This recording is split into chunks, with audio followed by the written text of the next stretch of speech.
wangu. Unamuona huyo demu wako? Wapi demu wako? Unamuona mimi huyu wangu? Huyo demu muone mzuri hivi. Huyo demu waje tena. Aya. Wewe mimi si nikwambia ile siku tunatoka tunaenda beach. Mimi nikafika sasa pale beach pale. Tumeenda tukafika tumekaa.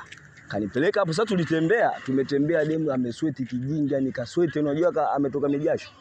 Sasa tumeenda kufika pale nikamwambia kweli jasho alilonalo ili atende kuchafua maji.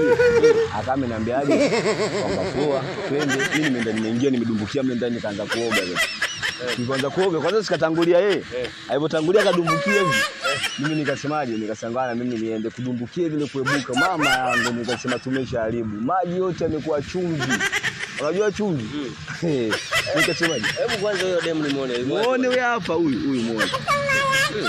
Yaani sasa mbona hii ni pisi kali alafu unasema mimi namwacha huyo demu mchafu kwa sababu gani kama tu vile kabadilisha bali kwa chumvi sawa mchafu huyu kabadilisha bali limekuwa chumvi sasa imagine sasa kama bali limekuwa chumvi akaja nyumbani kachafua akaja kulala wewe unajua kinatokea nini wewe kijana hebu subiri kwanza angalia kuelewi unaona mimi nakwambia mbona demu mkali sana mzee unafeli wapi wewe hujui babu mimi nimeshasema mimi hamna kwanza nampigia simu ablo maji ni kweli yana chumvi sasa si yana chumvi yenyewe au sio wewe yani mimi nakwambia kwenye maisha kweli mimi chumvi na wapi mimi sukari mwenye chumvi na sukari wapi na mimi siwezi wewe unafeli mzee unaachia utamu huo acha mimi babu hamna bora tu kwanza unaenda wapi umeshanikera na wewe mwenyewe nenda tu ndio kwa nenda mimi nakwambia na mwache kwa nini basi wewe endelea naye acha ujinga mzee utabaki mwenyewe.